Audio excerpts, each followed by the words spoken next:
53, que é um versículo antes do 8, verso 1, até o final desse texto, eu não sei se na sua Bíblia aí tem um colchete aberto em 7,53 e fechando no verso 8, verso 11. O colchete fecha lá. Em algumas Bíblias tem uma nota de rodapé dizendo assim: esse texto não consta dos manuscritos mais aceitos. Mas isso, irmãos, em nada tira o mérito do texto, de que ele é um texto bíblico, inspirado por Deus, e se ele está aqui, é porque Deus quis que ele estivesse aqui.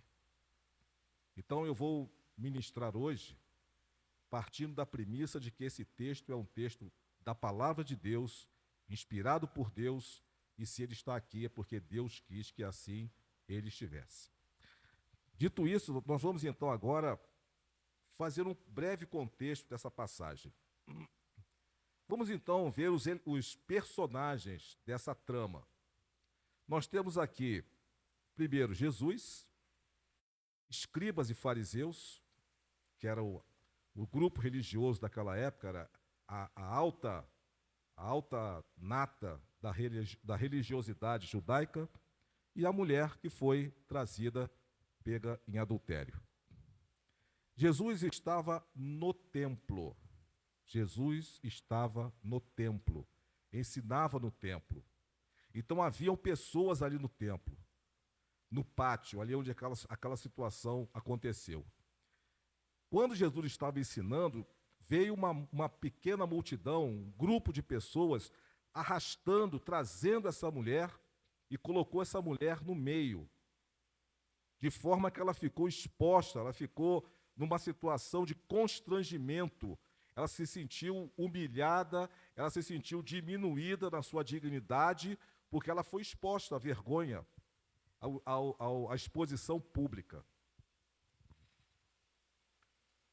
Os acusadores dessa mulher, como eu disse, irmãos, eles eram os religiosos daquela época. Eram os escribas e fariseus, os mestres da lei, os mestres da religião judaica. E eu gostaria hoje de trazer para a nossa reflexão uma mensagem intitulada A que igreja nós pertencemos? Nesse texto nós temos dois modelos de igreja. E quando eu falo modelos de igreja, eu não estou me referindo à denominação, mas eu me refiro ao comportamento cristão ou não de pessoas que estão dentro de uma comunidade da fé. Pessoas que frequentam uma igreja local, mas que dentro desse texto nós vamos ver se essa pessoa pertence a uma determinada igreja ou se ela pertence a uma outra determinada igreja, e ao final do texto nós vamos ver quais são esses dois modelos de igreja. Mas vamos então ao texto, irmãos. Os versículos de 3 a 5 dizem assim: os escribas e fariseus trouxeram-lhe uma mulher apanhada em adultério e, pondo-a no meio, disseram-lhe: mestre, esta mulher foi apanhada no próprio ato, adulterando. E na lei Moisés nos mandou Moisés que as tais sejam apedrejadas. Tu, pois, que dizes? A intenção desses homens, irmãos, não era cumprir a lei. Todo esse processo de trazer a mulher para que a lei fosse cumprida, fosse aplicada, não passava de um pretexto para colocar Jesus em uma posição de dificuldade.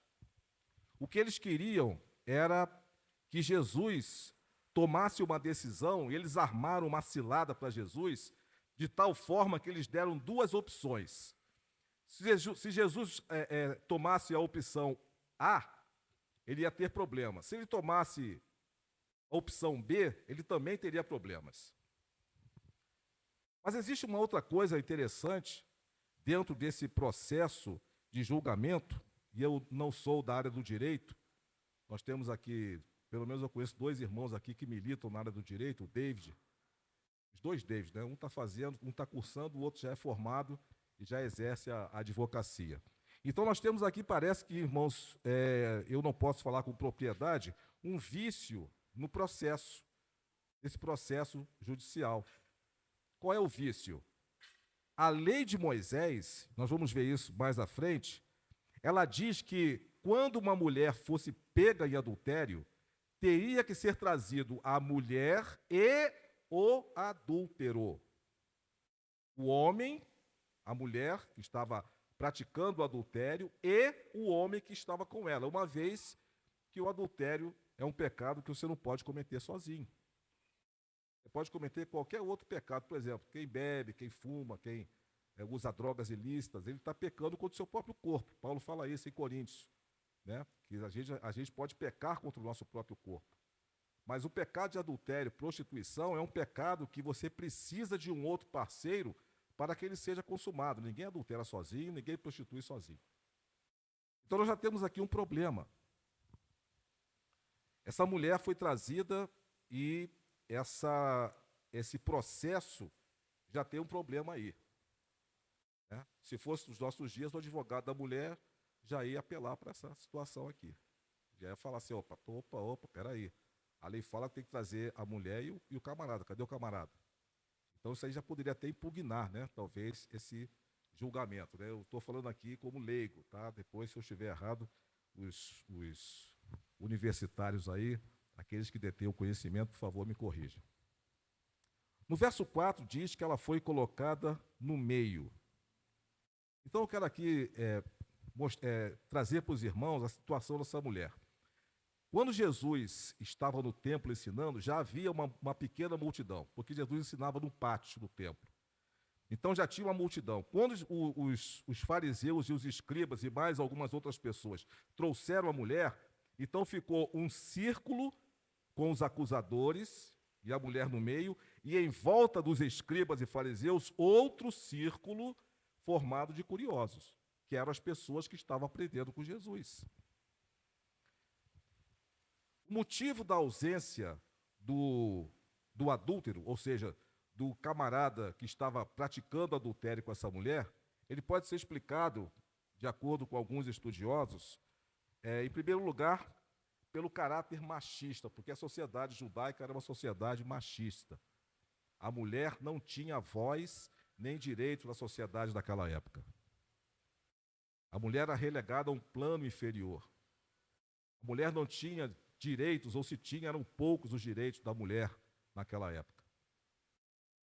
Tanto é que o divórcio era tomado sempre pela parte masculina, nunca pela parte feminina. E essa mulher, então, ela estava, já pela própria natureza, pelo seu próprio gênero, ela já estava colocada numa posição de inferioridade. Além disso, ela foi pega praticando um pecado que, segundo a lei de Moisés, ele era punido com a pena de morte. Mas cadê o homem? Talvez as autoridades, por serem machistas, relegaram a presença do camarada e trouxeram sua mulher. Uma outra hipótese, esse homem pode ter fugido. Viu que a situação, ele vazou e a mulher ficou. Trouxeram a mulher. E terceiro, o que me parece mais provável é que essa mulher foi vítima de uma armadilha. Talvez o próprio adúltero estivesse no meio dessa multidão aí que foi levar ela para Jesus. Muito provavelmente. Os versos 4 e 5 nos dizem ainda que, além de colocar essa mulher que foi apanhada em adultério no meio, eles invocaram a lei de Moisés. Na lei nos mandou Moisés que as tais sejam apedrejadas, tu, pois, que dizes? Então, Jesus foi colocado numa situação difícil. Por quê? Em primeiro lugar, se Jesus ele optasse pelo apedrejamento, tá bom, a lei de Moisés manda que apedreje. Ainda que nós tivéssemos um problema aqui legal, que era a ausência do adúltero. Isso por si só já invalidaria a aplicação da pena. Né? Porque no direito aí, eu vou um pouquinho falar do direito, mas sem a propriedade que quem conhece da matéria tem, nós temos o chamado do contraditório e da ampla defesa, que foi negado à mulher. A mulher não teve tempo, não vê aqui espaço para defesa, para ela falar, foi trazendo e já foi colocando a mulher numa situação de constrangimento e apertando Jesus. E aí, o que o senhor vai fazer? A lei manda apedrejar, e aí Jesus, o que vai fazer? Insistindo com Jesus. Se Jesus optasse pelo apedrejamento, aqueles homens teriam dois argumentos para usar contra Jesus. Olha, cadê o Jesus amoroso? Cadê aquele Jesus que perdoa, que veio buscar e salvar o que se havia perdido? Cadê aquele Jesus que ama o pecador? Cadê o Jesus misericordioso? Está vendo? Apedrejou a mulher. Uma outra situação que talvez Jesus fosse passar, que seria muito pior do que isso. Só a pena capital, a pena de morte, só poderia ser aplicada pelo governo romano. Os judeus estavam impossibilitados por lei, de aplicarem a pena de morte. Tanto é que Jesus morreu na cruz e essa sentença de Jesus foi aplicada pelo governo romano, por Pôncio Pilatos, que consentiu com a crucificação de Jesus. Por isso que os judeus levaram Jesus a Pôncio Pilatos, porque os judeus não tinham essa autonomia, não tinham esse aparato legal para crucificar Jesus. Se Jesus apedreja mulheres, eu falar assim, olha, aí, ó, matou a mulher, foi contra a lei de Roma, e talvez Jesus fosse levado perante as autoridades romanas e fosse punido com a pena de morte também. Então esse era o primeiro problema. Se Jesus falasse assim, não vou apedrejar a mulher, aí eles iam falar assim, nossa Jesus, você está contra a lei de Moisés? O senhor não falou que veio cumprir a lei? O senhor não falou que o Senhor é o cumprimento da lei? Que o cumprimento da lei é o Senhor? Como é que o senhor está desobedecendo a lei de Moisés? O senhor não é judeu? Olha que situação, irmãos. Vou usar aqui uma expressão aí, quem joga sinuca aí deve entender bem essa expressão. Jesus foi colocado numa sinuca de bico. E agora, como é que eu saio dessa? Eles estavam insistindo com Jesus. A situação que eles criaram para Jesus foi semelhante àquela, lá em Mateus capítulo 12, dos versos 13 a 17, quando perguntaram assim, Jesus, é lícito pagar imposto? É lícito pagar imposto para César, Jesus? Aí o texto diz assim, e isso perguntaram-lhe para pô-lo em prova. Em outras versões fala assim, e tentando a Jesus, perguntaram-lhe se era lícito dar o imposto a César. Então, os judeus, irmãos, os fariseus, os escribas, eles estavam sempre tentando colocar Jesus numa situação difícil para terem de que acusar a Jesus. E esse parece que foi o plano perfeito. Quando eles bolaram isso aqui, eles não estavam preocupados com essa mulher, eles não estavam preocupados em aplicar a lei, eles não estavam preocupados com nada disso. Se essa mulher tivesse que morrer apedrejada, ela ia morrer apedrejada, contanto que Jesus fosse pego em alguma falha. Esse era o intento deles, essa era a finalidade desse plano malicioso, maligno, que eles bolaram para pegar Jesus. Eles queriam criar a armadilha e queria que Jesus caísse na armadilha. E parece que essa armadilha era perfeita, era um plano perfeito. Não tinha saída. Se ele falasse apedreja, problema com as autoridades romanas e problema com o povo, problema com a multidão que olhava para Jesus como um homem bom, amoroso, um homem que perdoava, que acolhia, um homem que tinha empatia pelos pobres, pelos necessitados. Se ele fala que não apedreja, estava contrariando a lei de Moisés e ia ser também um problema.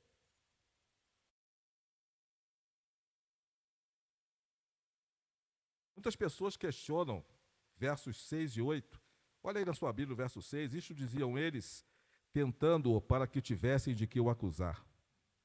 Mas Jesus, inclinando-se, Jesus se agachou e, agachado, ele escrevia na terra. Olha o verso 8. E, tornando a inclinar-se, escrevia na terra. Muito se tem debatido e levantado-se hipóteses a respeito do que Jesus escrevia na terra. Talvez Jesus estivesse fazendo uma citação de Jeremias 17, 13. Se puder colocar aqui para nós, Jeremias capítulo 17, verso 13. Olha o que diz o texto lá. Talvez alguns comentaristas creem que Jesus estava escrevendo isso. O nosso irmão vai projetar aí, Jeremias 17, verso 13. Ó Senhor, esperança de Israel, todos aqueles que te abandonam serão envergonhados. O nome do que se afastam de ti será escrito no chão, porque abandonam o Senhor, a fonte das águas vivas. É possível que Jesus estivesse escrevendo uma sentença contra esses homens? Pode ser. Mas esse texto não é conclusivo para dizer que Jesus estava escrevendo uma sentença contra eles. Muito embora esse texto possa ser aplicado a esse caso, mas nós não temos certeza bíblica, confirmação bíblica de que Jesus realmente estava escrevendo isso, que está lá em Jeremias 17, 13. O verso 7 nos diz assim: e como insistissem perguntando-lhe, endireitou-se e disse-lhes: aquele que dentre vós está sem pecado, seja o primeiro que atire pedra contra ela. A resposta de Jesus, irmãos, eu quando li esse texto pela primeira vez, e sempre que eu leio esse texto, eu me maravilho com a inteligência de Jesus. Jesus se viu numa situação de aperto. De um lado e de outro, a armadilha era perfeita do ponto de vista dos judeus e dos escribas. Hoje a gente pega ele. Hoje ele cai. Mas Jesus teve uma saída, irmãos. Jesus apelou para a consciência deles. Falou: olha, aquele que dentre vocês está sem pecado, tirar a primeira pedra. O que Jesus estava querendo dizer com isso nas entrelinhas? O que é das entrelinhas? São informações que o texto traz que não está escrito aqui na Bíblia, mas que fica subentendido quando você lê o texto. A informação que está aqui é o seguinte: com a mesma régua que vocês mediram essa mulher, meçam-se a vocês mesmos. É isso que significa: se alguém está sem pecado, atire a primeira pedra. Já que vocês mediram com a fita métrica da lei essa mulher, pega essa mesma fita métrica e meçam a vocês. Se vocês estiverem limpos, se vocês não tiverem nada de que os acuse, se vocês não tiverem absolutamente nenhum pecado, pode pegar a primeira pedra e tacar nela.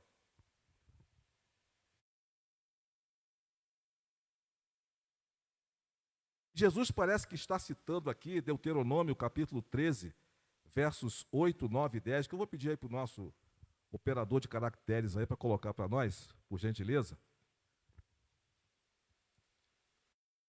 Dá uma moral para o nosso operador de caracteres, né? A gente fala, o irmão que opera, não, o operador de caracteres, para ficar mais bacana, né? Coloca para nós aí, querido. Deuteronômio capítulo 13, versos 8, 9 e 10, por favor. 13, verso 8. Não concorde com ele, nem dê ouvidos a ele. Não olhe para ele com piedade, não o poupe, nem o esconda. Pelo contrário, você certamente o matará. Você será o primeiro a levantar a mão contra ele para o matar. E depois todo o povo levantará a mão contra ele. O verso 10, por favor. Vocês devem apedrejá-lo até que morra, porque ele procurou afastá-los do Senhor, seu Deus, que os tirou da terra do Egito, da casa da servidão. Sejam os primeiros a pegar em pedra. O que aconteceu aqui, irmãos, quando Jesus propôs essa situação? Quando eles ouviram isso, o texto diz aqui, verso 9, porém, ouvindo eles isto, acusados pela própria consciência, a mesma fita métrica que eles mediram a mulher, a mesma lei em que eles colocaram a mulher, eles próprios estavam incursos nessa lei. Essa passagem foi escrita depois do Sermão do Monte, capítulos 5, 6 e 7 de Mateus. No Sermão do Monte, Jesus ele vai ampliar a lei. Ele fala assim: olha, vocês acham que o adultério é quando você deita com a mulher? Eu, porém, vos digo: se alguém olhar para uma mulher e desejá-la, já em seu coração adulterou com ela. E quantos desses homens aqui já não participou disso? Quantos deles, talvez, irmãos, antes de levar essa mulher, já não desejou a mulher de alguém na rua? Talvez o próprio camarada que adulterou com ela estivesse dessa multidão aqui, ó, dessa galera que acusava essa mulher. É possível. Esses homens estavam cheios de pecado, eram hipócritas, fingidos, dissimulados. O que eles queriam não era aplicar a lei, o que eles queriam não é que a lei de Moisés fosse cumprida, o que eles queriam era pegar Jesus em alguma falha, em alguma falta, para poder matá-lo e aniquilá-lo da face da terra, porque Jesus incomodava esses homens. Porque Jesus falava para ele na cara deles: olha, raça de víboras, vocês são filhos do diabo, o diabo é vosso pai, e vocês querem satisfazer a vontade de vosso pai. Jesus nunca passou a mão na cabeça dos fariseus e dos escribas. Jesus tinha misericórdia do leproso, do cego, da prostituta, do publicano, de qualquer outro tipo de pessoa daquela época. Mas para os fariseus e os escribas que conheciam a lei, Jesus era duro com eles, porque eles eram hipócritas, eles conheciam a lei, eles sabiam que Jesus era o Messias, porém eles não recebiam a Jesus Cristo porque tinham inveja de Jesus, porque Jesus operava milagres e sinais e toda a multidão gostava de Jesus. Eles tinham raiva de Jesus, tinham inveja de Jesus, queriam aniquilar Jesus, queriam neutralizar o ministério de Jesus e criavam as mais diversas armadilhas e situações para poder pegar Jesus em alguma falha. Quando eles ouviram essa palavra, tira a primeira pedra daquele que não tem pecado, a consciência começou, olha, irmãos, deixa eu falar uma coisa aqui, a consciência, ela é um árbitro. Ela é um árbitro. Sabe um árbitro de futebol? Quando é falta, falta. Colocou a mão dentro da área, na bola, pênalti, pênalti. Ah, o cara deu um tranco legal, ombro a ombro, segue a jogada. A consciência, irmãos, ela é um componente que Deus deixou na nossa mente para que nós possamos discernir o que é certo e o que é errado. Todo ser humano, crente ou não, tem a sua consciência. A consciência é que dá o senso de moralidade para o homem. Aquilo que é certo, aquilo que é errado, aquilo que é bom, aquilo que é mal. E a consciência, ela não tem preferência. A nossa consciência, ela não tem preferência. Se você praticar alguma coisa de errado, ela vai falar assim: você está errado. Isso é errado, você pecou. Se você cometeu algo que não é errado, a sua consciência não vai te acusar.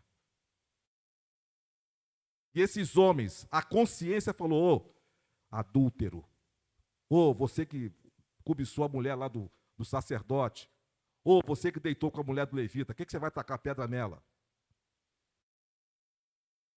Você que fica aí cobiçando a mulher, olhando para a mulher, dando em cima da fulana, da beltrana, você vai tacar pedra nela? A consciência faz isso. A consciência, irmãos, é uma das características da imagem e semelhança de Deus. Quando o texto lá em Gênesis fala assim: e o Senhor Deus fez o homem, Gênesis 1, 27, conforme a sua imagem, conforme a sua semelhança, essa imagem e semelhança que Deus fez o homem, dentre as muitas coisas que a imagem e semelhança significa, como por exemplo, vontade, razão, tudo isso, além disso, está a consciência. Os animais, os outros seres vivos não têm consciência. Eles agem por instinto, mas o homem tem consciência, o homem tem senso de moralidade, o homem sabe o que é certo e o que é errado. Quando eles ouviram essa palavra de Jesus, a consciência falou com eles: vão embora. Se alguém tem que ser apedrejado aqui, é vocês mesmos. Você tem que pegar a pedra e tacar em vocês mesmos. São vocês que têm que ser apedrejados. A consciência falou com eles. E o texto diz, irmãos, no versículo De número 9, ouvindo eles isto, acusados pela consciência, saíram um, a começar pelos mais velhos até os últimos. Ficou só Jesus e a mulher que estava no meio. Algumas pessoas falam assim, como é que essa mulher está no meio se a multidão foi embora? É porque tinha outra multidão, lembra que eu falei no começo? Aqueles que estavam ouvindo Jesus lá. Essa multidão ficou, e essa mulher continuou no meio, envergonhada, cabisbaixa, humilhada, aviltada na sua dignidade humana. E o verso número 10 nos diz, e Jesus falou, Jesus só se direitou, irmãos, para falar, para dizer essa palavra. Durante toda a narrativa do verso aqui, do verso 3, do verso 6 até o verso de número 10, Jesus está inclinado, está agachado. Agachado mesmo, está agachado e escrevendo na terra. Ele só se direitou para falar, olha, quem tivesse em pecado, atira a primeira pedra. Aí tornou a agachar de novo, está escrevendo. Ele deve ter levantado assim, agachado, levantou o olho assim, olhou para um lado, para o outro, viu. Falei, mulher, cadê o pessoal que ia atacar a pedra de você? Ninguém te condenou, não? Não, senhor, ninguém me condenou. Aí Jesus vai falar para ela, nem eu também te condeno. Nem eu te condeno. Vai, não peques mais. Esse texto, irmãos, longe, alguém pode falar assim, não, mas esse texto aí, irmão, quer dizer então que Jesus está passando pano quente do adultério, Jesus está... Não, de jeito nenhum. Observe que Jesus falou assim, olha, vai, no final do texto, ele falou assim, olha, vai e não peques mais. Jesus viu o pecado estava lá. Só que o que estava em jogo ali não era o julgamento da mulher, mas era a malícia e a maldade no coração daqueles escribas e fariseus que queriam pegar Jesus. É isso que está em questão no texto. A gente tem que prestar atenção nisso. A mulher responde assim, ninguém te condenou? Ela fala assim, ninguém, Senhor. Essa palavra Senhor é a palavra Kyrios, que quer dizer Senhor Supremo. É a mesma palavra que Paulo emprega quando ele escreve aos Filipenses, no capítulo 2, versos de 9 a 11, quando ele diz assim, mas Deus o exaltou soberanamente, lhe deu um nome que está acima de todo nome, para que ao nome de Jesus se dobre todo o joelho dos que estão no céu, na terra e embaixo da terra, e toda língua confesse que Jesus Cristo é Senhor. É a mesma palavra. Essa mulher usou aqui, Senhor. Ninguém, Senhor, ninguém, Senhor Supremo, Deus misericordioso, ninguém me condenou. E Jesus falou para essa mulher, vá, na versão da NVI, não sei se alguém tem a NVI aí, essa versão da NVI diz assim, no final do verso 11, agora vá e abandone a sua vida de pecado. Ao dizer para essa mulher, vá e abandone a sua vida de pecado, Jesus está respondendo a pergunta que foi feita lá em cima. Os escribas fariseus falaram assim, no verso 5, na lei nos mandou Moisés que as tais sejam apedrejadas. Tu, pois, o que dizes? Essa pergunta não ficou sem resposta, não. A resposta está aqui embaixo. Nem eu te condeno. Vá e não peques mais. Jesus descumpriu a lei, irmãos? Será?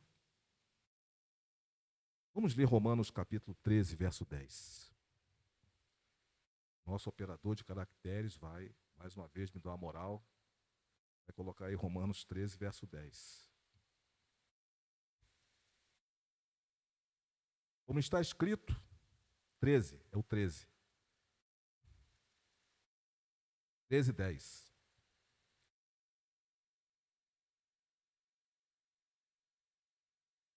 Romanos 13, verso 10. Mais 9 versículos, a gente chega lá. Aí, o amor não pratica o mal contra o próximo. Portanto, o cumprimento da lei é o Jesus cumpriu a lei, irmãos. O cumprimento da lei é o amor. O que Jesus fez com essa mulher? Ele não amou a mulher? E eu quero aqui colocar isso com o maior respeito e reverência. Esse culto está sendo transmitido aí, né? Pela plataforma digital, aí pelo YouTube, aí, para depois não aparecer ninguém lá comentando, Jesus amou a mulher, não sei o quê. Esse amor, irmãos, é um amor puro. É o amor lá de João 3,16, porque Deus amou o mundo de tal maneira que deu seu Filho unigênito. É esse amor que ele amou essa mulher. É o amor compassivo, misericordioso. É o amor que estende a mão. É o amor que vai ao encontro da pessoa. É o amor de quem tem empatia pelo próximo. É esse amor que Jesus amou essa mulher. E o cumprimento da lei é o amor. E a finalidade da lei, o fim da lei é o quê? É o amor, irmãos. Está lá em 1 Timóteo 1,5. Que lições essa passagem nos transmite, irmãos? Agora sim eu vou voltar ao tema. A que igreja nós pertencemos? Observe que tudo isso aconteceu aonde? No templo. No templo. Preste atenção nisso. Nós estamos no templo. A minha palavra não é para a Igreja Evangélica Assembleia de Deus Dom Pedro II. Eu não estou admoestando e exortando a igreja. Quem faz isso é o nosso pastor Everson. Estou trazendo uma mensagem de caráter geral, que vale para qualquer igreja evangélica no mundo inteiro. É para nós refletirmos. Nós pertencemos a qual igreja? Nesse texto que nós acabamos de meditar, nós temos dois modelos de igreja.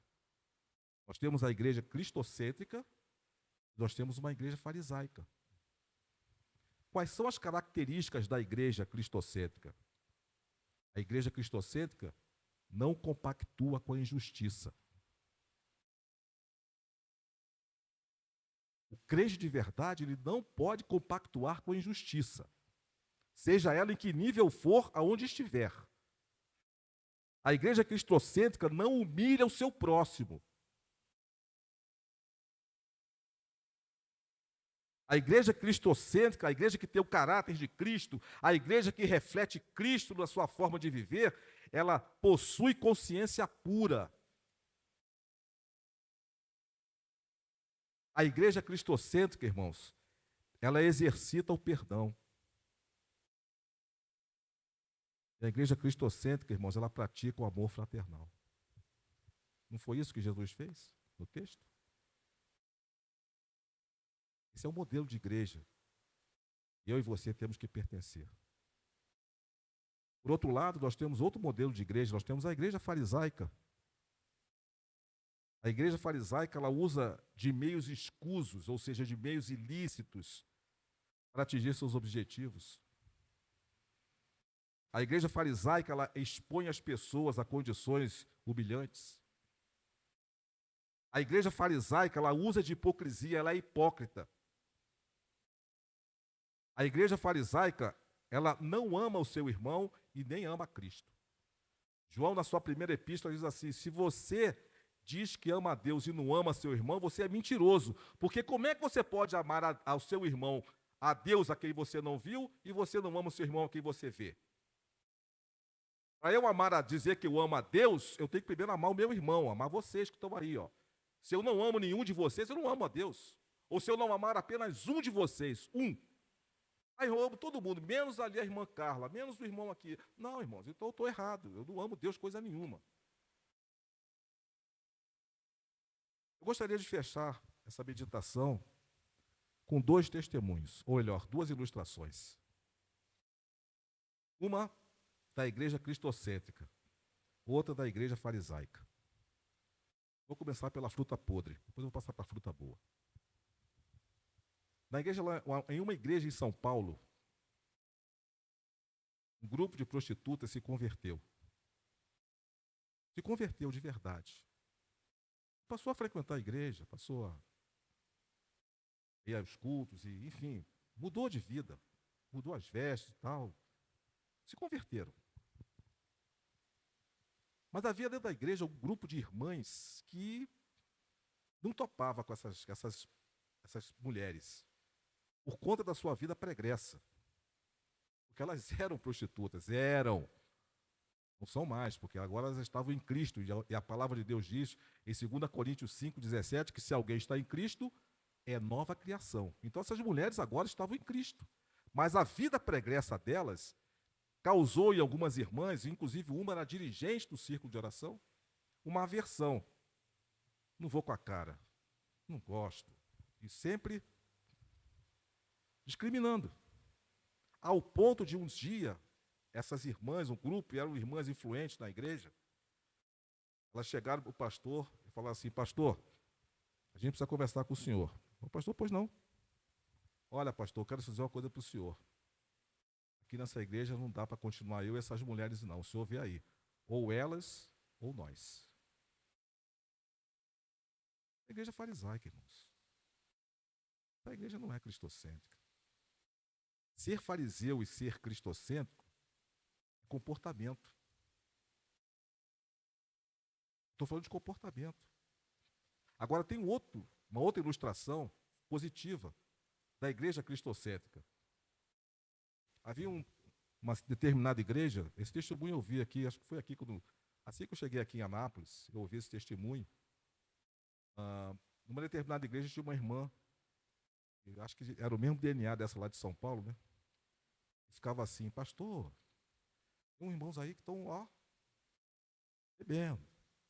Não precisa ver isso, hein, pastor? Olha, eu não quero, sou sábio, eu não gosto de fofoca e tal, mas tem uns irmãos aí que estão, ó, inclusive na hora do culto, eles estão no bar, assim, assim, deu até a localização do bar.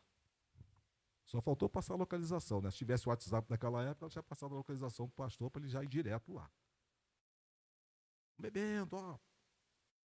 E barulhando o pastor. Só tem que ver isso, pastor, porque você sabe, né? E tal, mau testemunho, bababá. Aí esse pastor, num dia de culto, ele deixou a igreja, falou com um dos seus auxiliares: ô fulano, toma conta do culto, é que eu vou sair. Onde é que o senhor vai, pastor? Não, eu vou ali rapidinho. Saiu do meio do culto, foi lá no bar. As irmãs, a irmãzinha lá da igreja farisaica, tinha passado todas as coordenadas para o pastor, né? Aí ele foi lá no boteco. Entrou lá, os caras estavam lá. Acho que quando eles viram o pastor, congelou.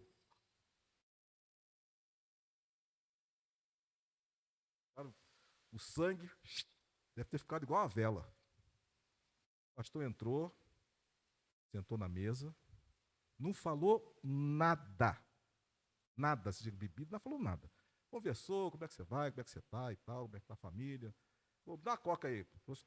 Sábio, porque se pede um Guaraná e aparecer cerveja, aí a irmã lá da igreja farisaica quer falar que o pastor também estava no rolo. Então, sabiamente, pediu uma coca, botou a coca lá e bebendo, e falando com os caras lá, tudo bem com vocês e tal, família, bababá, sem graça, sem graça, sem graça. Olha, é o seguinte, eu tenho que voltar para o culto, quero ver vocês lá no culto, hein? Estou esperando vocês no culto, beleza? Fica na paz do Senhor Jesus. Acho que eles nem responderam, né? Quer sair aquela paz do Senhor com aquele bafo de álcool, nem responderam nada.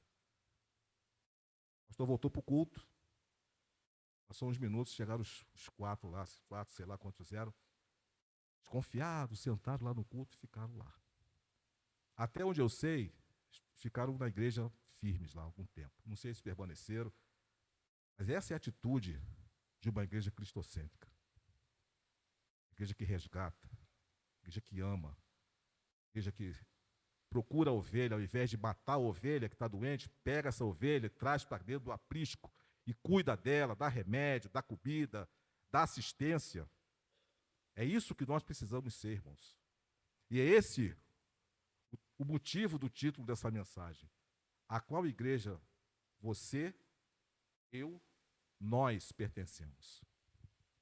Nós somos da igreja farisaica, taca pedra, humilha, não vou com a cara do fulano, meu sangue não parte com dele. Isso é farisaico, porque crente não tem santo. Crente é santo porque foi santificado por Jesus Cristo. Esse negócio de meu santo não bate com dele, isso é papo de igreja farisaica. A gente tem que amar, mesmo aquele irmão que pisa no pé, que te, sabe, chateia você, você tem que amar ele. Porque foi isso que Cristo fez. Cristo suportou Pedro e Mateus, um publicano e um zelote. Os dois eram cão e gato. Jesus soube lidar com os dois. A que igreja nós pertencemos, irmãos? A que igreja nós pertencemos? Nós tacamos pedra ou nós acolhemos? Nós humilhamos ou nós amamos?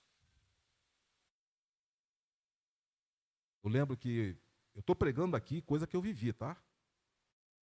Eu lembro que antigamente, década de 80, 90, os cultos de, entre aspas, doutrina, você tinha, o Mateus sabe disso, o Mateus ele é militar, tinha a quarta parte, justiça e disciplina. Quem é militar aqui, ou já foi, deve saber o que eu estou falando. Quarta parte, justiça, é quando você tem lá a galera que vai passar cerol, a parte da disciplina. Tinha gente que chegava já na hora da disciplina. Você perguntasse para ele assim, o que o pastor pregou? Não sei. Quem que foi disciplinar? Ah, fulano, Beltrano, sabia. Sabe como é que era, irmãos, a disciplina?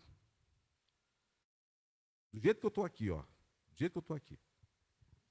O pastor falava assim, pegava o cartão de membro do cidadão, aí pegava o cartão de membro dele e falava assim, irmãos, apresento para ser excluído do rol de membros da igreja evangélica, tal, o irmão Paulo dos Santos Pinheiro. Assim, igual estou aqui, vocês estão aí, ó. A igreja concorda? Amém. Aí, apresento para ser escolhido do hall de membros da igreja a irmã fulana. Ih, deu rolo. É rolo. O Paulo e a fulana, ó, é rolo. Está sendo escolhido porque está no rolo. Eu não tenho vergonha de falar, irmão, sabe por quê? Porque eu sou pecador. Isso foi lá atrás, na minha infância barra fase adulta, período ruim que eu vivi. Mas sabe o que é bom? É porque na igreja que eu estava, tinha a igreja cristocêntrica, que estendia a mão. Quando você passa pela disciplina ou por um problema desse, a pessoa fala assim, ei, a paz do Senhor, meu irmão, estou contigo, eu estou orando por você. Tá? Eu não esqueci de você não, você é precioso para Deus. Sofri discriminação. Virei um leproso espiritual. Pessoas passavam, sangue do cordeiro. Não, irmãos. Não foi isso que Jesus fez. Quando Pedro traiu Jesus, Jesus falou assim, olha, Pedro, vem cá. Judas não, porque Judas, o arrependimento dele foi para a morte, de acordo com 2 Coríntios 10, verso 7. Em Pedro foi produzido arrependimento para a vida, e em Judas foi produzido arrependimento para a morte. Judas foi para o inferno. Ele está queimando lá no inferno agora. Mas Pedro não. Jesus pegou Pedro e falou, Pedro, vem cá. Tu me amas? O senhor sabe, né? Eu amo. Pedro, você me ama, Pedro? Senhor. O senhor sabe, né? Que eu sou gente boa, né? Pedro, tu me amas? Senhor, tu sabe de tudo.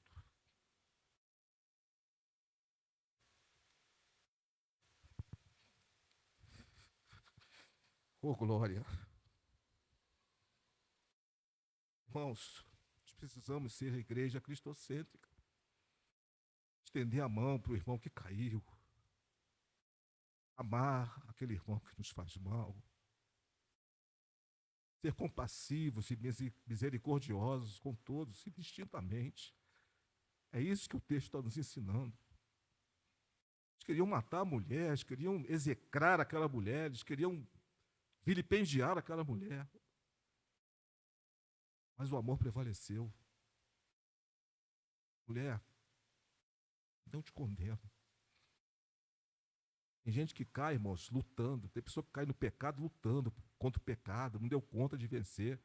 Aí tem gente, tá vendo? Isso é falta de vergonha na cara, sem vergonha, não sei o que. Não, irmão. Faz isso não. Acolhe. Dá o ombro. Vem cá, meu irmão. Vem cá, vamos lá, vamos orar. Eu estou contigo. Você caiu, mas você é meu irmão em Cristo. Você está doente, mas é meu irmão em Cristo. Uma mãe não despreza um filho doente. Muito pelo contrário, ela trata aquele filho com mais amor e com mais carinho e mais cuidado, porque ele está doente, necessitado. Esse é o modelo de igreja que nós precisamos ser. Eu quero deixar aqui, já finalizando a minha mensagem.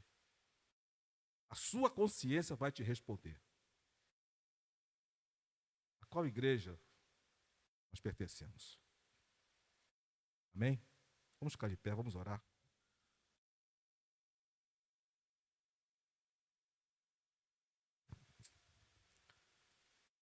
Nessa manhã, irmãos, o Senhor possa falar mais do que Ele tem falado. A palavra de Deus, disse o escritor aos Hebreus, no capítulo 4, versículo 12, ela é viva e eficaz, e mais penetrante que espada alguma de dois gumes, e é apta para discernir os pensamentos e as intenções do coração. Nessa manhã, irmãos, nós possamos ser igreja cristocêntrica, amar o nosso irmão, estender a mão àquele que caiu, amar aqueles que nos fazem mal e amar a todos indistintamente. Vamos orar. Senhor Deus, obrigado, Pai, por essa oportunidade de ser instrumento do Senhor. O vaso não é nada, Deus, mas o Senhor que usa o vaso, o Senhor é tudo. O Senhor é bendito, o Senhor é eterno, o Senhor é glorioso. Obrigado por esse privilégio, Deus, de ser teu instrumento nesta manhã. Que essa palavra que é viva e eficaz alcance os corações dos irmãos que estão aqui presentes. Que haja, meu Deus e meu Pai, um mover do Senhor na vida dos teus filhos e das tuas filhas. Que o Senhor coloque nos nossos corações o amor de Cristo. Que nós possamos estender a mão daquele que está precisando, aquele que caiu, aquele que está, meu Senhor amado, desorientado, aquele que está muitas vezes em casa, afastado da tua casa por motivos diversos. Coloque em nosso coração esse mesmo amor que Cristo teve por essa mulher. Assim nós oramos a Ti, em nome de Jesus. Amém.